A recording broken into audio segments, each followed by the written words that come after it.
말씀을 함께 듣고 읽겠습니다. 오늘 말씀은 창세기 39장 1절에서 6절 말씀입니다.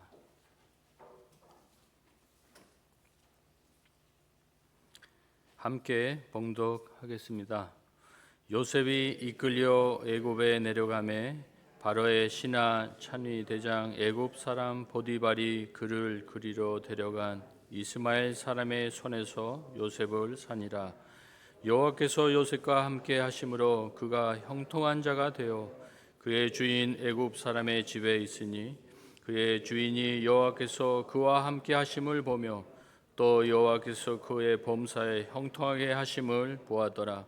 요셉이 그의 주인에게 은혜를 입어 섬김에 그가 요셉을 가정 총무로 삼고 자기의 소유를 다 그의 손에 위탁하니 그가 요셉에게 자기의 집과 그의 모든 소유물을 주관하게 한 때부터 여호와께서 요셉을 위하여 그 애굽 사람의 집에 복을 내리심으로 여호와의 복이 그의 집과 밭에 있는 모든 소유에 미친지라. 주인이 그의 소유를 다 요셉의 손에 위탁하고 자기가 먹는 음식 외에는 간섭하지 아니하였더라. 요셉은 용모가 빼어나고 아름다웠더라. 아멘. 이 시간 시온 성가대 하나님께 찬양 올려드리겠습니다.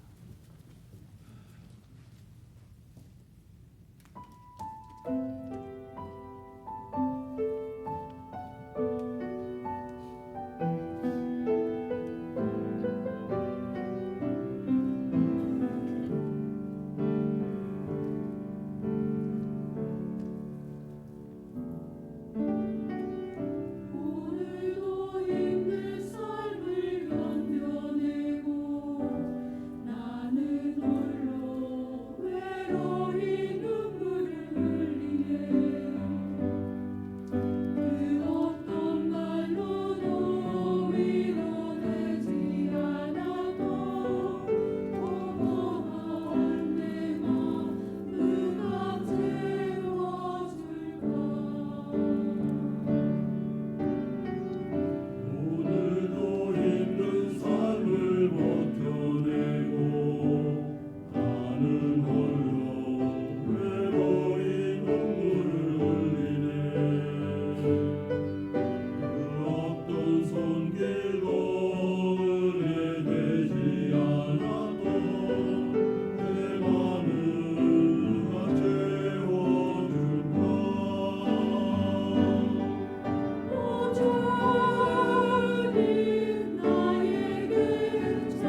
감사합니다.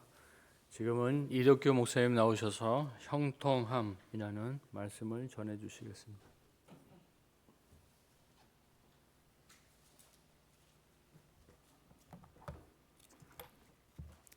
예, 같이 기도하시고 말씀 나누도록 하겠습니다.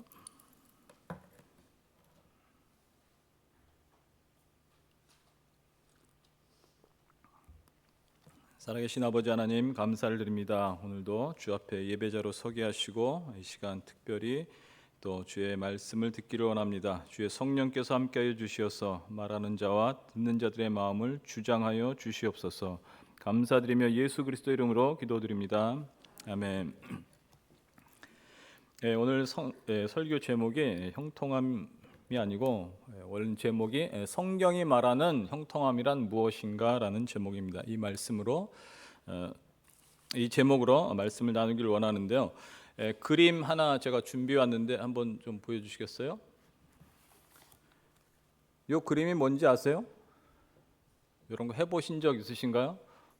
네, 해보신 적 있어요. 좋은 유치원을 다니셨는데 아이들 이제 학습지 보면은 이런 그림이 많은 점들이 있고 이 점들을 이렇게 연결해서 그림을 완성해 나가는 거예요. 그러니까 1번부터 이제 마지막 번호까지 있어가지고 이 번호를 순서대로 선으로 이어가면은 저 그림이 어떤 그림인지 이제 나오는 그림입니다.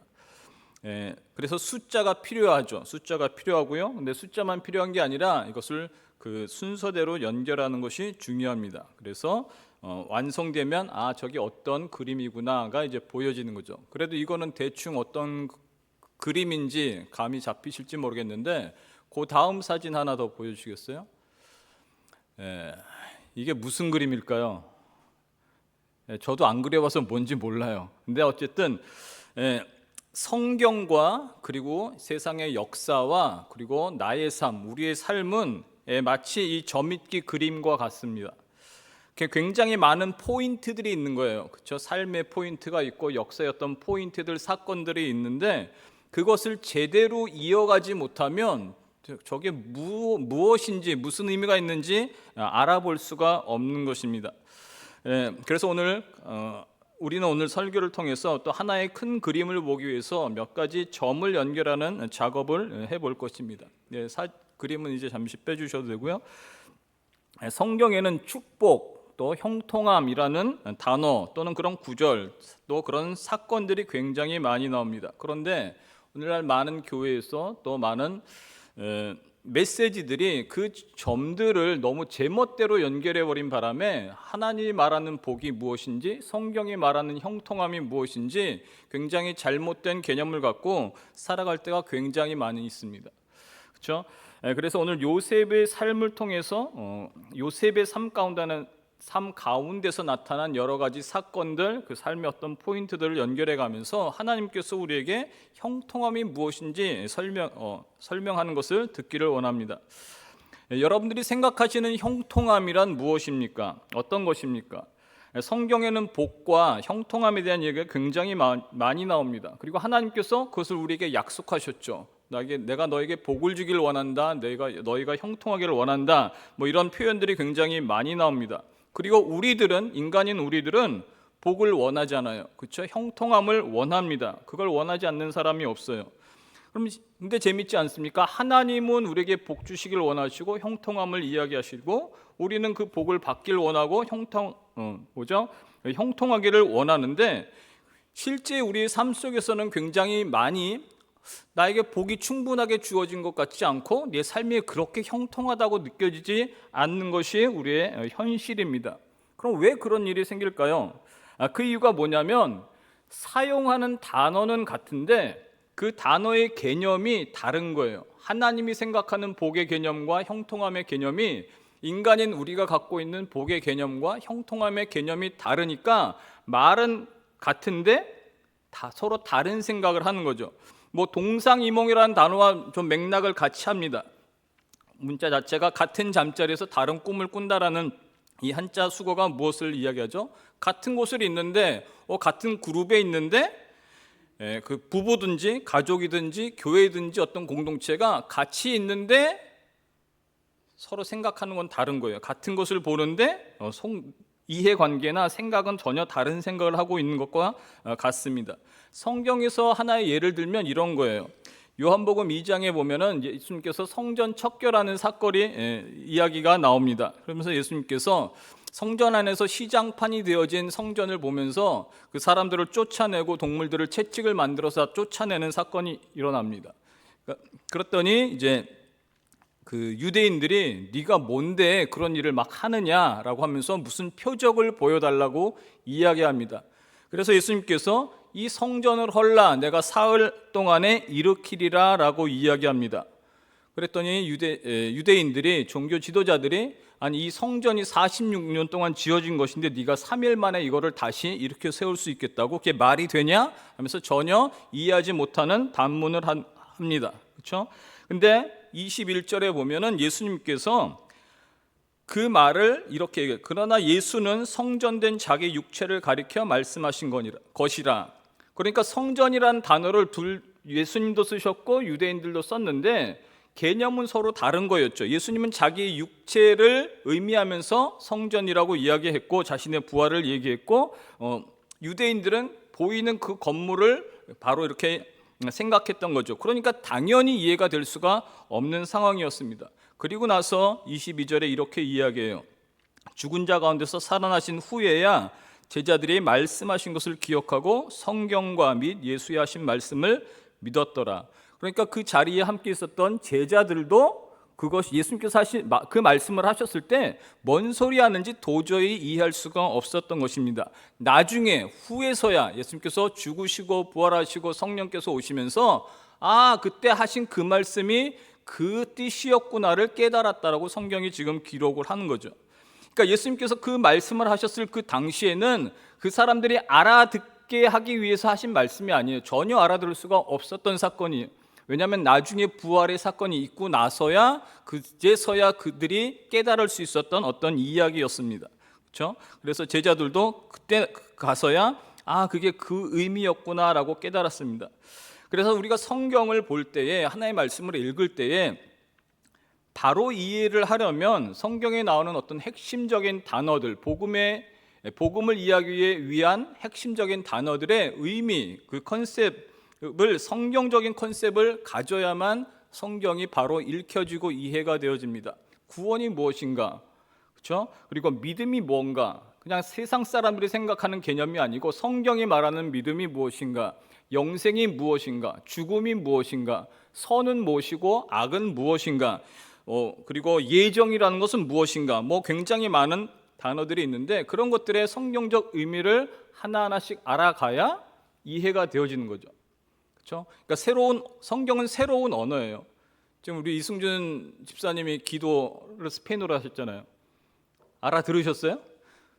못 알아들으셨죠, 대부분. 왜냐하면 언어가 다르니까. 그렇죠?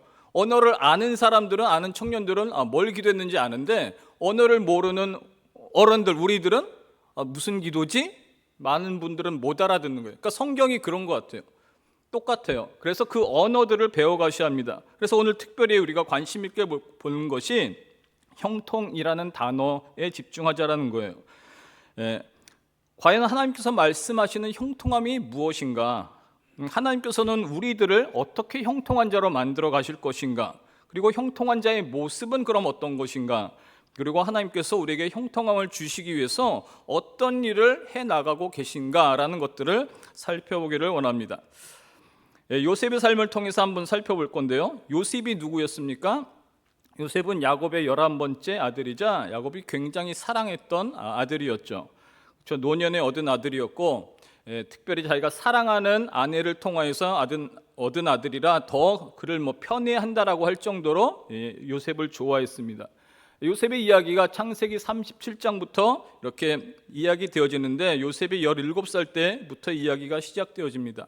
요셉은 형들의 잘못을 아버지한테 이렇게 얘기했고 또 아버지는 또 요셉을 특별히 사랑해서 채색 옷을 입혔고 이런 이야기가 있고요. 그래서 형들은 요셉을 굉장히 싫어했죠. 결국은 어떻게 됐죠? 우리가 잘 아는 대로 요셉을 죽이려 했고 그러나 결국 죽이진 않고 동생을 이제 팔아버립니다. 그래서 굉장히 그런 갈등이 심했습니다. 그리고 나서 오늘 본문 말씀 39장 1절과 2절에 이렇게 이야기합니다. 오늘 좀 성경의 여러 사건들을 볼 거니까 창세기를 이렇게 펴놓고 계시면 좋을 것 같고요. 1절과 2절에 이렇게 이야기해요. 요셉이 이끌려 애굽에 내려가매 바로의 신위 친위대장 애굽 사람 보디발이 그를 그리로 데려간 이스마엘 사람의 손에서 요셉을 사니라. 그러니까 요셉은 지금 이민 간 게 아니고요, 애굽으로 팔려간 거예요. 아버지하고 갑자기 이별도 못하고 그냥 갑자기 생 이별을 해버리면서 팔려갔고 결국 그는 종으로 살게 되는 거죠, 외지에서. 그런데 2절에 뭐라고 이야기하냐면 여호와께서 요셉과 함께 하심으로 그가 형통한 자가 되어 그의 주인 애굽 사람의 집에 있으니라고 이야기합니다. 그렇게 애굽으로 갑자기 팔려가서 종으로 있는데 성경은 하나님께서 그와 함께 하셨다라고 지금 이야기하고 있고 그가 형통한 자다라고 이야기하죠. 3절에 그의 주인이 여호와께서 그와 함께 하심을 보며 또 여호와께서 그의 범사에 형통하게 하심을 보았더라. 믿지 않는 이 주인 보디발의 눈에서도 요셉은 뭔가 달랐어요. 그가 믿는 하나님이 함께 하시는 분이다 라는 것을 느꼈고, 어쨌건 보디발 입장에서는 요셉 덕분에 재산이 늘어나고 모든 게 평안해서 그는 정말 문자적으로 형통했습니다. 그래서 성경이 지금 강조하면서 요셉에게 여호와께서 그와 함께 하셨다라고 이야기하고 형통하다라고 이야기합니다. 그러나 요셉은 종이었고 요셉의 현실은 고난이었죠. 슬픔이었죠. 근데 그 다음에 어떤 일이 일어납니까? 6절 마지막 절에 요셉이 굉장히 잘생겼다, 매력적인 사람이다라는 구절이 있고, 그 다음 사건이 무엇이냐면 보디발의 아내가 요셉을 유혹하는 사건입니다. 잘생겼잖아요, 젊잖아요. 이 아줌마가 갑자기 이 젊은 청년을 보더니 성적인 이 욕망이 일어나가지고 야, 나랑 동침하자, 나랑 성관계를 맺자라고 유혹을 합니다.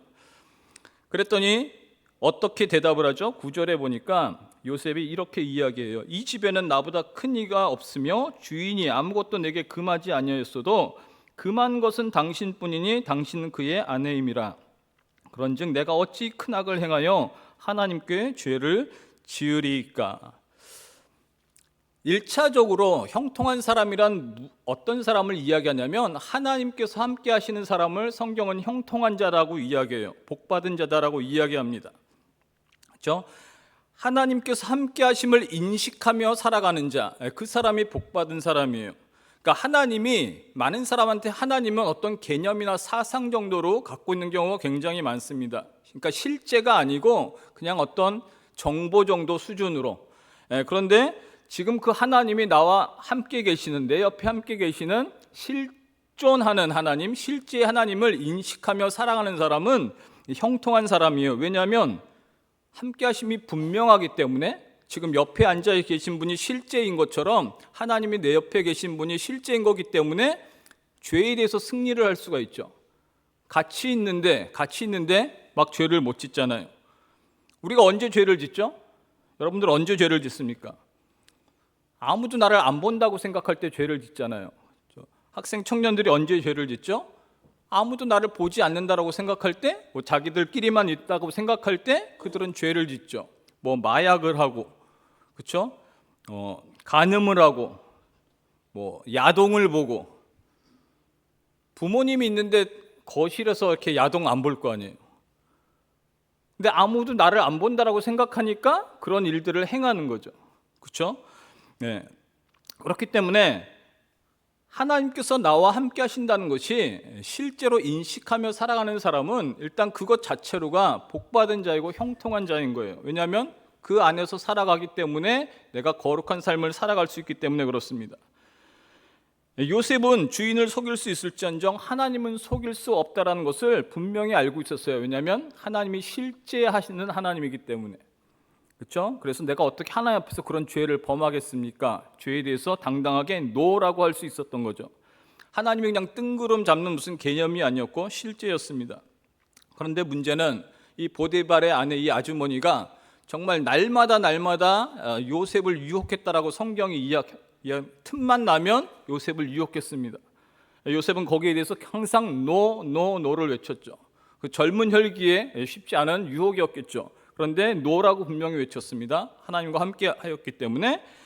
그런데 하필이면 그렇게 계속 유혹하는 가운데서 어느 날 요셉이 일을 하러 들어갔는데 아무도 없는 상황이 나타난 거예요. 항상 좀 사람이 많았으면 좋았을 텐데 아무도 없는 상황이 나왔을 때 이 아줌마가 또 요셉을 유혹했고, 요셉은 거기서 도망치기 위해서 도망쳤는데 그 옷이 붙잡혀가지고 옷이 증거물로 남겨진 거죠. 그래서 어떻게 됐습니까? 여러분들이 잘 아는 대로 이 아줌마가 자기 남편 보디발한테 당신 데리고 온 종이 나를 겁탈하려고 해서 내가 소리를 질렀다. 그래서 도망갔고 내가 증거물로 이 옷을 갖고 있다라고 했습니다. 결과가 어떻게 됐죠? 요셉은 감옥으로 들어갔죠. 39장 마지막 절 부분 보겠습니다. 19절부터 보시면 이렇게 39장이 마무리되어지고 있는데요. 그의 주인이 자기 아내가 자기에게 이르기를 당신의 종이 내게 이같이 행하였다 하는 말을 듣고 심히 노한지라. 이에 요셉의 주인이 그를 잡아 옥에 가두니 그 옥은 왕의 죄수를 가두는 곳이었더라. 요셉이 옥에 갇혔으나 여호와께서 요셉과 함께 하시고 그에게 인자를 더하사 간수장에게 은혜를 받게 하시매 간수장이 옥중 죄수를 다 요셉의 손에 맡김으로 그 재반 사물을 요셉이 처리하고 간수장은 그의 손에 맡긴 것을 무엇이든지 살펴보지 아니하였으니 이는 여호와께서 요셉과 함께 하심이라. 여호와께서 그를 범사에 형통하게 하셨더라라고 이야기합니다. 이해가 되세요? 지금 39장에 계속해서 반복하는 말은 여호와께서 그와 함께 하셨다, 그가 형통케 하셨다라는 이야기예요. 하나님은 그 전부터 함께 계셨고 지금 그때도 함께 계셨어요. 그렇죠? 요셉과 항상 함께 계셨습니다. 그렇다면 하나님이 항상 함께 하셨으면 아예 형들이 팔려고 할 때 그 상황을 좀 하나님께서 간섭하여 주시어서 노예로 팔리지 않고 다시 집으로 아버지께로 보내게 좀 해주실 수 없었을까요? 결국 팔려서 종으로 왔고 이 여자가, 이 아줌마가 그를 계속해서 유혹했을 때 정말 항상 사람이 북적북적거리게 하거나 아니면 정말 잡혔을 때 옷을 뺏기지 않고 옷도 다 갖고 나감으로써 증거물이 없어서 억울한 일을 당하지 않게 할 수 없었을까요? 아내가 그 보디발한테 얘기했을 때 보디발이 정말 지혜가 있어가지고 아내가 그 거짓말하는 것을 이렇게 밝혀내서 요셉을 좀 살려내게끔 하실 수는 없었을까요? 하나님께서 함께 하시는데 요셉의 삶에서는 계속 어떤 그러한 일들이 벌어졌다라는 이야기죠. 그렇죠? 근데 결국 감옥에 들어갔을 때 그제서야 하나님께서 함께 하셨다라고 이야기하고 있고 또 범사에 형통케 하셨다라고 이야기합니다. 그러니까 이런 것들을 보면은 하나님은 꼭 한 박자 늦게 움직이시는 것 같지 않습니까? 정말 내가 필요할 때 딱 나타나서 도와주시면 좋겠는데 꼭 한 박자 늦게 나타나시고 나서는 뭐라고 그래요? 나는 너랑 항상 함께 있었다. 너는 형통한 자다라고 지금 설명을 하고 있다라는 이야기죠. 그렇죠? 그래서 39장이 그렇게 끝이 납니다. 이는 여호와께서 요셉과 함께 하심이라. 여호와께서 그의 범사에 형통케 하셨더라. 그럼 도대체 성경이 말하는 형통함이란 무엇일까요? 성경이 말하는 형통함이란 무엇일까요? 지금 하나를 설명하기 위해서 지금 여러 삶의 포인트들을 지금 보고 있습니다. 40장에 무슨 이야기가 나오냐면은 우리가 역시 잘 아는 이야기입니다. 요셉이 감옥에서 술 맡은 관원장과 떡 굽는 관원장의 꿈을 해석해 주는 이야기가 나옵니다. 요셉이 있던 감옥은 그냥 좀도둑 이렇게 넣는 감옥이 아니라 어떤 정치인들 중에서, 궁에서 일하는 사람들 중에서 어떤 죄를 지은 사람을 넣는 감옥이었죠. 그래서 굉장히 엘리트들이 들어간 감옥이었어요. 그래서 거기서 술 맡은 관원장, 또 떡 굽는 관원장, 많은 사람들을 만나면서 많은 것들을 경험하고 배울 수 있는 기회가 됐었던 거죠. 자, 이 두 사람이 꿈을 꿨습니다. 결국 그 꿈의 해석은 빵 굽는 관원장은, 떡 굽는 관원장은 사형이 될 것이고 3일 후에 사형이 될 것이고 술 맡은 관원장은 다시 복직을 한다라고 이야기합니다. 그래서 14절에 요셉이 해석을 해주고 나서 이렇게 부탁을 해요. 당신이 잘 되거든 나를 기억하고 내게 은혜를 베풀어서 내 이야기를 바로에게 아뢰어 이 감옥에서 나를 건져내 주십시오. 나는 아무 잘못이 없습니다. 요셉은 너무 간절했어요. 억울하게 들어왔잖아요. 자기가 잘못하지 않았는데 한 여자 때문에, 거짓말 때문에 불의하게 감옥에 와 있었습니다. 빨리 거기서 나가고 싶었겠죠. 자유의 몸을 얻고 싶었겠죠. 그래서 이번 기회에 그 관원장에게 부탁을 했죠. 나를 잘못한 게 없이 들어왔는데 복직하시면 나를 기억해서 나로 하여금 감옥에서 좀 빼주십시오라고 이야기했습니다. 요셉이 꿈을 해석해 준 대로 복직에 회복됐습니다. 근데 40장이 어떻게 이야기가 끝나는지 한번 보실까요? 40장 23절 한번 같이 읽어보죠. 40장 23절 시작. 술 맡은 관원장이 요셉을 기억하지 못하고 그를 잊었더라. 젠장, 그렇죠? 그렇게 선을 베풀어 줬는데, 정말 고민하던 꿈을 해석해 줬는데 나가서 그새 그걸 잊어버린 거예요. 한마디만 잘해줬어도 그 감옥에서 나올 수 있었을 텐데 잊어버렸습니다. 그리고 얼마가 흘렀을까요? 41장 1절 만 2년 후에 그렇게 또 2년이 흘러가 버린 거예요. 2년이 흘러가 버렸습니다. 2년이 흘러가 버렸어요. 굉장히 실망 속에서 또 삶을 보내었죠. 그리고 나서 바로가 또 꿈을 꿉니다. 그 바로의 꿈을 해석할 사람이 아무도 없어서 고민할 때 이 술관원장이 그제서야 기억을 한 거죠. 아, 내가 감옥에 있을 때 꿈을 잘 해석해주는 내가 요셉이라는 사람을 알고 있습니다. 바로에게 요셉을 추천해 줬고, 요셉이 감옥에서 불려와 가지고 그 꿈을 해석해 줬죠. 잘 아는 대로 앞으로 7년 풍년이 있을 것이고 또 7년 흉년이 있을 것이기 때문에 지금 잘 준비해서 이 고난의 시기를 잘 헤쳐나가야 합니다 라고 그 대안까지 다 얘기해 주니까 바로가 뭐 고민할 것도 없이 야, 네가 짱이 돼서 이거 대비를 해라. 그래서 바로 다음으로 최고의 높은 자리를 하루아침에 얻게 돼버렸습니다. 그렇죠?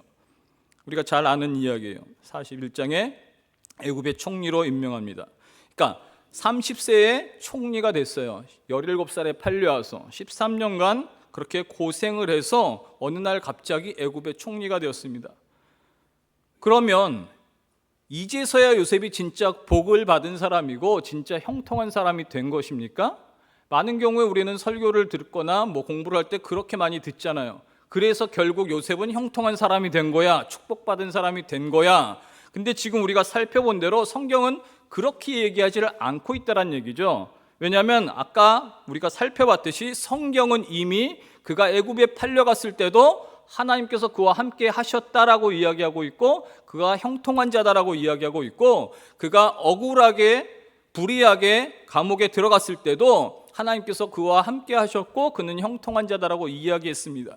지금 총리가 됐기 때문에 형통한 자가 되었다라고 이야기하지 않고 이미 그 전부터 하나님께서는 그와 함께 계셨고 그는 형통한 자가 되었다라고 이야기하는 거죠. 그러니까 우리가 신앙생활을 하면서 나중에 성공하면 형통한 게 아니고, 나중에 내가 뭐 물질을 많이 벌으면 그때 형통한 자가 된 게 아니고, 이미 하나님과 함께하는 우리는 주 안에서 형통한 자란 이야기입니다. 이미 복을 받은 사람이란 얘기예요. 그렇죠? 복 받은 사람이십니까? 형통하신 분이세요? 예, 아멘입니다. 근데 더 중요한 것은 그 다음에 나옵니다. 그 후 이야기가 중요한데요. 그 다음 사건들이 어떠냐면 결국 애굽 땅이 꿈대로 풍년이 있다가 이제 흉년이 들었고 식량난이 있었습니다. 그래서 가나안 땅, 즉 아버지가 살던 가나안 땅에도, 형제들이 살던 그 땅에서도 먹을 것이 없어서 야곱이 형들을 보내죠. 야곱 자식들을 애굽에 보냅니다. 애굽에는 식량이 있다더라. 가서 음식 좀 구해와라 라고 이야기하죠. 그래서 형들이 애굽에 갑니다. 그리고 거기서 요셉을 만나죠. 근데 요셉이라고는 상상도 못하고 있었죠. 왜냐하면 죽은 줄로 알고 있었으니까. 그렇죠? 그러면서 그 과정 속에서 42장 9절에 한번 보시면요, 이렇게 이야기해요. 42장 9절에 요셉이 그들에게 대하여 꾼 꿈을 생각하고 그들에게 이르되 너희는 정탐꾼들이라 이 나라의 틈을 엿보려고 왔느니라 하면서 이제 정탐꾼들을 몰아가면서 형들의 어떤 그 리액션을 이렇게 관찰하게 됐어요. 그러면서 형들은 이제 서로 다툼이 있었던 거예요. 왜 그때 동생을 팔아가지고 우리가 죗값을 받는 거야 하면서 히브리 방언으로 막 서로들 이야기합니다. 그 과정 속에서 동생도 데려와야 됐고 여러 가지 사건들이 이렇게 있었어요. 그렇죠? 요셉인 줄 모르니까 자기들 말로 했고, 요셉은 그런 대화를 들으면서 그동안 어떤 사건들이 어떻게 발생되었는지를 이제 다 알게 된 것입니다. 다 알게 됐어요. 그 사건의 배경과 과정을 모두 알게 됐어요. 그리고 나서 한참 시간이 흘러서 45장 1절부터 보시면은요, 나중에 요셉이 자기를 밝히는 이제 사건이 나오는데 1절부터 5절까지 한번 보겠습니다. 요셉이 시종하는 자들 앞에서 그 정을 억제하지 못하여 소리질러 모든 사람을 자기에게서 물러가라 하고 그 형제들에게 자기를 알리니 그때에 그와 함께한 다른 사람이 없었더라. 요셉이 큰 소리로 우니 애굽 사람에게 들리며 바로의 궁중에 들리더라. 요셉이 그 형들에게 이르되 나는 요셉이라 내 아버지께서 아직 살아계시나이까. 형들이 그 앞에서 놀라서 대답하지 못하더라. 요셉이 형들에게 이르되 내게로 가까이 오소서. 그들이 가까이 가니 이르되 나는 당신들의 아우 요셉이니 당신들의 애굽의 판자라. 형들이 요셉인 거를 확인하고 얼마나 놀랐겠어요. 자기들은 죽이려고 그랬고 결국은 팔아먹었으니까. 근데 그 요셉이 지금 바로에서 최고의 높은 자리에 있으면서 자기가 요셉이라고 얘기했으니까 그걸 안 순간 우린 죽었다 이렇게 생각했겠죠. 야, 우리는 여기까지구나 라고 생각했을 텐데 요셉이 뭐라고 얘기합니까? 5절에 보니까 당신들이 나를 이곳에 팔았다고 해서 근심하지 마소서, 한탄하지 마소서. 하나님이 생명을 구원하시려고 나를 당신들보다 먼저 보내셨나이다 라고 이야기합니다. 하나님께서 나를 당신들 앞서 보내셨습니다 라고 이야기하고 있고, 6절에서 8절 이렇게 이야기해요. 이 땅에 2년 동안 흉년이 들었으나 아직 5년은 밭갈이도 못하고 추수도 못할지라. 하나님이 큰 구원으로 당신들의 생명을 보존하고 당신들의 후손을 세상에 두시려고 나를 당신들보다 먼저 보내셨나니 그런즉 나를 이리로 보낸 이는 당신들이 아니요 하나님이시라. 하나님이 나를 바로에게 아버지로 삼으시고 그 온 집의 주로 삼으시며 애굽 온 땅의 통치자로 삼으셨나이다 라고 이야기합니다. 이 곱을 통해서 우리가 무엇을 알 수 있냐면 요셉에게 일어난 모든 고난과 역경과 모든 사건들, 그 점 같은 어떤 사건들이, 여러 삶의 포인트들이 단순히 우연히 일어난 게 아니었다라는 거예요. 그러니까 요셉이 그것을 깨달은 거예요. 이렇게 일어난 많은 사건들, 억울한 일들, 팔려온 사건들, 또 좋은 사람을 만났던 어떤 그런 과정들, 그리고 감옥에서 많이 배웠던 어떤 이런 일들이 그냥 우연히 일어난 것이 아니고 이게 하나님의 뜻 가운데 있었구나를 깨달은 거예요. 그러니까 여러 가지 점들이 이제 연결되어진 것을 본 거예요. 자기 꿈까지 포함해서. 왜냐하면 하나님께서 아브라함에게 이렇게 약속하셨잖아요. 자, 요셉은 누굽니까? 아브라함의 아들 이삭, 이삭의 아들 야곱, 야곱의 그 12아들 중에서 요셉이잖아요. 그러니까 자기의 선조한테 이미 아브라함 때 약속하신 사건이 무엇이냐면 창세기 15장에 보시면은 하나님께서 아브라함한테 이렇게 이야기해요. 네 자손이 이방에서 객이 될 것이다. 애굽에서 객이 될 것을 이미 말씀하셨어요. 그리고 거기서 몇 년을 지내냐면 400년 동안 거기서 종살이를 하게 될 것이다 라는 것도 이미 말씀해 놓으셨습니다. 그리고 나서 나올 때에 많은 재물을 끌고 나올 것이다 라고 약속하셨고 계획을 하셨어요. 그래서 실질적으로 요셉 때 그 야곱의 가족들이 애굽으로 들어갔고 거기서 자손이 번성하면서 약 400년을 있다가 이제 모세를 통해서 출애굽하는 사건을 우리가 출애굽기에서 읽잖아요. 근데 그것을 이미 하나님께서는 언제 말씀하셨다고요? 계획하셨다고요? 아브라함 때에 말씀하신 거예요. 그러니까 요셉이 지금 그 약속을 기억하면서 또 자기가 꾼 꿈을 기억하면서 하나님께서 그 말씀하셨던 그 계획과 약속이 이렇게 내 삶을 통해서 우리를 통해서 이루어진 것이구나를 깨달은 거예요. 그게 그 뜻이었구나. 그게 이렇게 이루어지는구나를 알게 된 것입니다. 그렇죠? 그러니까 요셉이 애굽으로 가게 된 것, 형제들이 또 야곱이 애굽으로 가게 된 것, 이러한 모든 것들이 하나님의 계획 속에서, 구원의 계획 속에서 하나하나 이루어져가는 과정이었다라는 것이죠. 그런 거로 여러분, 성경이 말하는 형통함이 무엇인지 아시겠습니까? 이것을 형통함이라고 이야기하는 거예요. 형통함이란 우리 기준에서의 형통함이 아니에요. 성경이 말하는 형통함은 하나님 기준에서, 하나님 관점에서 하나님의 구원의 계획이 이루어져 가는 것을 형통하다라고 이야기하고 있습니다.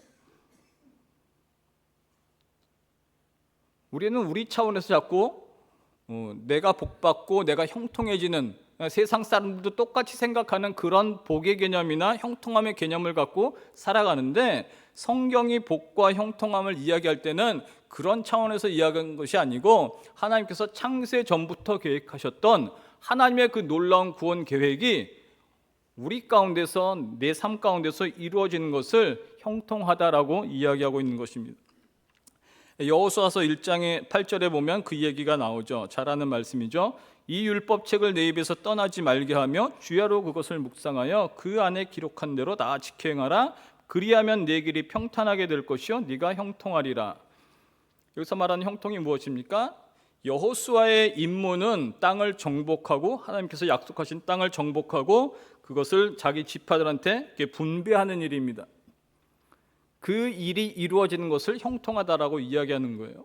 여호수아의 어떤 개인적인 어떤 소원이나 개인적인 무슨 사업 계획이 아니었고, 하나님의 뜻이 모세에 이어서 여호수아에게 주어졌는데, 그 일을 이루기 위해서 하나님의 말씀을 묵상하고 말씀대로 살아가면서 그 일들을, 그 임무를 완수해 가는 것, 그것을 형통하다라고 이야기하죠. 그 중간에 어떤 그의 실수와 백성들의 실수에도 불구하고 결국은 하나님의 뜻이 이루어졌습니다. 그것을 형통이라고 이야기해요. 시편 1편에도 그 형통하다라는 이야기가 나오죠. 여호와의 율법을 즐거워하여 그 율법을 주야로 묵상하는 자가 형통하다라고 이야기합니다. 그가 하는 모든 일이, 그가 하는 모든 일은 무엇이요? 그냥 개인적인 어떤 소원이나 어떤 사업 계획이나 어떤 개인적인 플랜입니까? 아니죠. 주야로 묵상한 하나의 말씀, 그 말씀대로 살아가는 모든 것들이 이루어지는 것을 형통이라고 이야기하는 거죠. 그렇죠? 그런 거로 형통함이란 하나님의 말씀, 하나님의 뜻, 하나님의 계획이 내 삶에서 하나하나 이루어져 가는 것을 형통하다라고 이야기하는 거예요. 그것이 이루어지면 형통한 거예요. 우리가 주기도문에서 기도하는 것과 같은 맥락입니다. 뜻이 하늘에서 이루어진 것 같이 땅에서도 내 삶 가운데서, 내 가정 가운데서, 우리 교회 가운데서 이루어지는 것이 형통함이다라고 성경은 이야기하는 거죠. 그러니까 그 형통함에는 무엇이 포함되어 있죠? 요셉의 삶을 보면 형들에게 팔리는 어떤 억울함이 포함되어 있고, 가서 또 좋은 주인, 좋은 사람을 만나는 어떤 그런 행운도 포함되어 있고, 그런데 그 좋은 사람 옆에 있는 또 다른 나쁜 여자를 만나서 억울하게, 불의하게 감옥에 가는 그 불의함도 포함되어 있고, 감옥에서 또 그런 환경에서 많은 귀한 것들을 배우는 어떤 기회도 포함되어 있고요. 선을 베풀고 어떤 기대를 했는데 그 사람이 잊어버리고 해서 오는 실망감이나 배신감도 있고, 근데 그런 모든 것들, 삶의 여러 가지 사건들, 삶의 여러 포인트들을 통해서 하나님께서 구원을 이루어내시는 것, 그것을 형통함이라고 이야기합니다. 그 하나님의 구원 계획에 요셉이 동참하게 된 거죠. 하나님께서 요셉을 동참시켜 주신 거죠. 그것을 성경은 형통하다라고 이야기하고 있습니다. 그런 거로 사랑하는 성도 여러분, 여러분들의 삶은 어떨까요? 하나님께서 그런 형통함을 주신다라는 이야기죠. 형통하시길 바랍니다. 여기서 원래 아멘 크게 하셔야 돼요. 그 말은 뭐죠? 고난도 들어갈 것이고, 억울함도 들어갈 것이고, 불의함도 들어갈 것이고, 물론 좋은 기회도 들어갈 것이고, 좋은 만남도 들어갈 건데, 그런 모든 사건들을 통해서 하나님은 결국 우리 한 사람 한 사람을 하나님의 형상으로 만들어 가시고 구원을 이루어 가시겠다는 거죠. 그래서 반드시 이루어내시겠다는 것입니다. 그것이 형통한 자예요. 그것이 형통한 자예요. 그래서 우리 삶에서 경험한 대로 우리가 필요한 것들 하나님께서 공급해 주십니다. 그렇죠? 그런 경험들이 있으시죠. 하나님께 구하셨고 그것을 받으셨을 것입니다. 그러나 동시에 우리에게 불필요한 것들이 있으면, 즉 하나님을 알아가고 하나님과의 관계가 깊어지는데 방해가 되는 것이 있으면 그것을 뺏어가거나 아니면 허락하지 않으실 수도 있습니다. 근데 그것을 형통이라고 이야기하는 거예요. 걷어가는데, 주시지 않는데 그것이 형통함입니다. 많은 분들이 어떤 병의 문제로 고생을 하고 계실 것입니다. 고쳐주시는 때도 있지만 고쳐주시지 않고 그냥 내버려 두실 때가 있어요. 하나님과의 관계를 더 깊게 하고 하나님의 형상으로 만들어가기 위해서. 그게 형통이라니까요. 병이 안 낫는데 그걸 하나님은 형통이라고 이야기하는 거예요. 왜냐하면 그거를 통해서 하나님의 뜻이 이루어져 가고 있기 때문에. 우리한텐 고난이죠. 힘들죠. 그런데 그 과정이 하나님의 형통한 자로 되어져 가는 과정이라고 이야기합니다. 그것이 직장이건 뭐 젊음이건 뭐 공부건 사업이건 어떤 우리에게 정말 필요하지 않는 것, 아니 방해가 되는 것이 있다면 그것을 걷어가시거나 또 주시지 않을 것인데 성경은 그것을 형통하다라고 이야기해요. 하나님께서 여러분과 함께 하십니까? 그러면 그것 자체로요, 여러분들의 환경과 상관없이 여러분들은 형통한 자예요. 그리고 하나님께서 형통한 자로 계속 만들어 가신다라는 것이 성경이 이야기하는 이야기입니다. 그렇죠? 그래서 우리의 삶이 우리의 계획하는 대로 안 되잖아요. 생각하는 대로 안 되잖아요. 기대하는 대로 안 되잖아요. 그리고 우리가 원하는 시간에 이루어지지 않잖아요. 여기 계신 분들이 얼마나 많은 분들이 아르헨티나에서 올 것을 계획하셨습니까? 그런 분 거진 없으실걸요? 어떻게 하다가 하필이면, 그렇죠? 아르헨티나로 와가지고 미국 가려고 그랬는데, 뭐 캐나다 가려고 그랬는데, 그렇죠? 예. 많은 자녀를 왜 하필이면 그런 데서 태어나게 하지 왜 여기서 태어나겠냐고 막 이렇게 투덜대는 사람도 있을 것이고, 우리 뜻대로 되지 않거든요. 지금 하시는 많은 직업들 어릴 때 여러분들의 꿈이었습니까? 아닐걸요. 대부분 여기 와서 이쪽 상황에서 먹고 살아야 되니까, 생존해야 되니까 하시는 직업들이 대부분일 거예요. 그러니까 내가 생각한 대로 되지 않고 일들이, 많은 사건들이 벌어졌고, 많은 뭐 출생 때부터 어떤 상처를 갖고 태어날 수도 있고, 어린 시절 어떤 많은 아픔들이 있고, 많은 사건들이 있고, 이쪽으로 이민을 오게 되고 갔다가 다시 오게 되고, 하여튼 많은 사건들, 도대체 왜 이런 많은 사건들이 일어났나 하는 생각들이 있는데, 그런 것들을 통해서 하나님 뭘 하셨다고요? 그때마다 함께 하시면서 오늘까지 인도하신 거죠. 하나님 형상으로 만들려고, 하나님과 정말 사랑하는 관계를 만들어 가시려고. 그래서 이 자리에 오셨으면 여러분들은 형통한 분이에요. 요셉이 자기의 삶을 봤을 때, 우리가 우리의 삶을 봤을 때 어떤 점들은 도대체 왜 생겼는지, 그림, 마지막 그림 한번 다시 보여주실래요?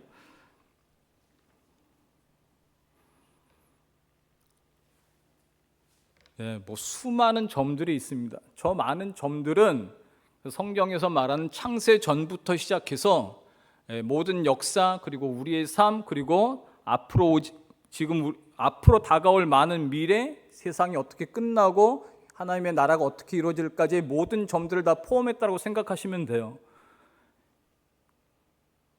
어떤 점들은 도대체 왜 있는지 모르죠. 그렇죠? 근데 저 점들이 하나하나 연결되어져 가면 우리는 하나님의 구원의 계획이 저런 거였구나. 그 안에서 나는 요 파트를 지금 맡고 있구나. 우리 한 사람 한 사람이 저기에 한 점이라고 생각하시면 돼요. 그 하나님의 그 놀라운 구원 계획 속에서 우리 하나하나가 연결되어져서 하나님의 뜻이 이루어지는 것을 봅니다. 그래서 창세기부터 요한계시록까지 굉장히 많은 점들이 같이 있고요. 우리의 삶 속에서 일어나는 많은 사건들이 이렇게 바로 연결되어질 때 우리는 하나님의 뜻을 알 수 있게 됩니다. 그렇죠? 이것이 하나님께서 우리에게 주시는 복이며, 이것이 형통함의 진정한 의미입니다. 우리의 삶 속에서 뜻대로 되지 않는다고 느껴지는 순간에도 하나님께서는 우리와 함께 계시면서 하나님의 일을 해가십니다. 왜냐하면 우리를 형통한 자로 만들어 가시고 계획을 작정하셨기 때문에 그렇습니다. 근데 그 작정하심에 우리가 그냥 기대하는 단순히 좋은 일만 포함되지는 않다라는 것이 성경이 보여주는 내용이죠.